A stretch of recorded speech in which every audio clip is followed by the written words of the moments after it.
Fandom, if I can say it, from Newmax, Washington, my old congressional colleague Michael Patrick Flanagan, and from Southern California, Andrea Kaye. All right, panelists, there it is.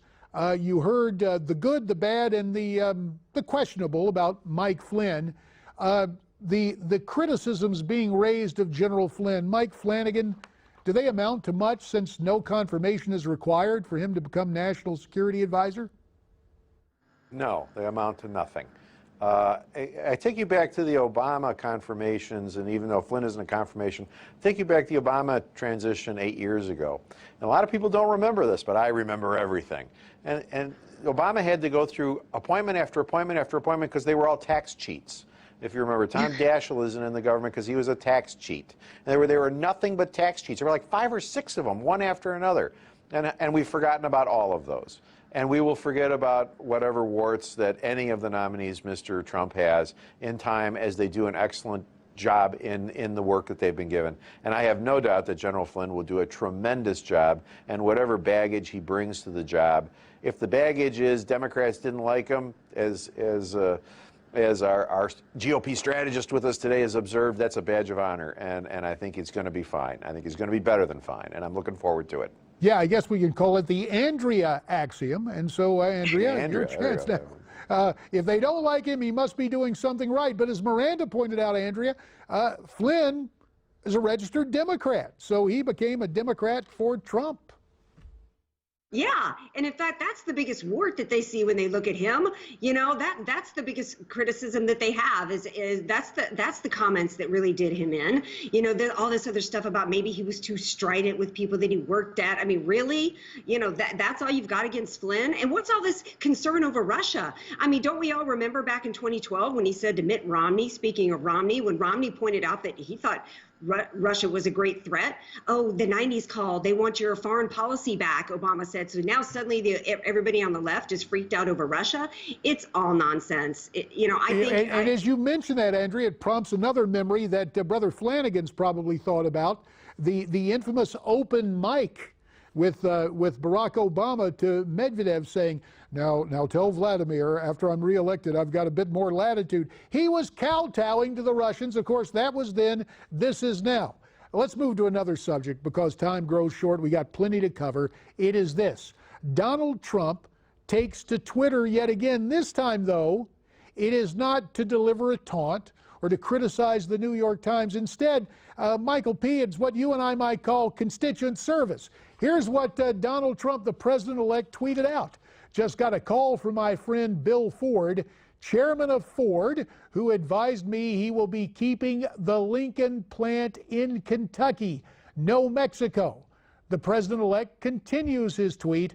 I worked hard with Bill Ford to keep the Lincoln plant in Kentucky. I owed it to the great state of Kentucky for their confidence in me. Michael Patrick Flanagan, Winston Churchill said the definition of politics is to claim credit for those things in which you may have played a small role and avoid the blame for things that have your fingerprints all over it. But in this case, evoking memories of Theodore Roosevelt, the White House is the bully pulpit, or even the White House yet to come is a bully pulpit. Does Trump have something to say that earns him praise from Kentuckians and everybody else who wants to see automotive jobs stay here? Full disclosure, I once lobbied for General Motors, and he got stuck on that. A little technical snafu. So, Andrea, there you are, snafu-free in Southern California. Your take on this, since you're much closer geographically to the Mexican border. Yeah, you know what? He absolutely deserves some credit. Nobody would even be talking about auto plants staying here, or whether or not another story that came out is whether or not Apple's going to actually bring some manufacturing back here. He started this. He created this entire dialogue and narrative that we're having about bringing manufacturing jobs back to America or keeping them here. So he started this dialogue about this. He's absolutely got the right to claim credit. And oh, by the way, Ford did not come out today and say that Bill Ford did not call him. So the phone call happened. He has every right to claim the credit. And now we've restored our link with Newsmax Washington, calling Michael Patrick Flanagan. Oh, there you are, Mike. You were starting to say that for purposes of full disclosure, you used to do some work for General Motors. And I don't believe the Ford people were trying to jam the signal. But we've got you back. Say what you wanted to say about this whole Trump-Ford exchange. Well, at that time, this was long before it was government motors, when it was still General Motors. We were all working on the same thing, the defeat of CAFE. Bill Ford is a big environmentalist, and he is a guy who may wind up helping to shape Trump's views on the environment, not from a crazy wacko left point of view, but from a very rational, very forward-thinking way to accomplish a good goal, while at the same time moving some of the environmental dirty hands, so to speak, of Republicans into a cleaner place. And maybe that's on his mind too. Trump is a guy who's able to operate on many levels simultaneously, and Bill Ford would be a good guy to have in his pocket to work on a lot of different things. And this Lincoln plant staying in Kentucky, I absolutely agree. The president should take credit for it, because there is no chance that with the election of Hillary, it would have stayed. Whether it's all because of Trump or not, the mere fact that you're going to have a more pro-business environment in this country makes it possible for business to make decisions based on that fact. And certainly this had to do with Ford's decision. All right, about a minute left. Andrea touched on this earlier, but it bears repetition. We're hearing talk that manufacturing of iPhones could leave China and return to the United States. Yet the rap is they're saying, oh, it'll cost you twice as much for an iPhone. Andrea, do you think that's true, or will market forces hold down the prices? Let me give you both 20 seconds for your answers. Ladies first.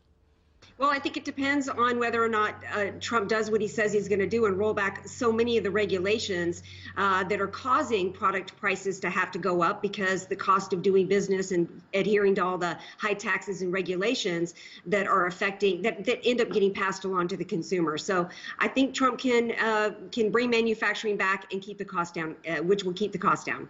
All righty, Michael Flanagan, 20 seconds to you, sir. If they bring it back, they will remain competitive. As big idealists as the Apple folks are, they are also businessmen, and they know that they have to stay competitive in the marketplace. They will make a good business decision.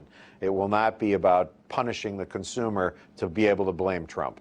All right, fair enough. On that positive note, to Andrea and to Michael, we say have a marvelous weekend. We'll see you again soon.